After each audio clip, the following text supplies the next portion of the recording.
বন্ধুগণ, আমি কাজ, শক্তি এবং ক্ষমতা নিয়ে কথা বলেছিলাম। আজকে আমি কাজের মাত্রা নিয়ে কথা বলবো। আমরা জানি কাজ W equal to F S.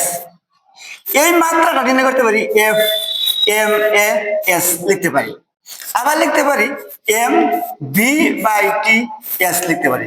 যদি এদিকে লিখি আমরা এম বি কে লিখতে পারি এস বাই টি এস, আবার লিখতে পারি এম উপরে এস নিচে টি স্কয়ার এস।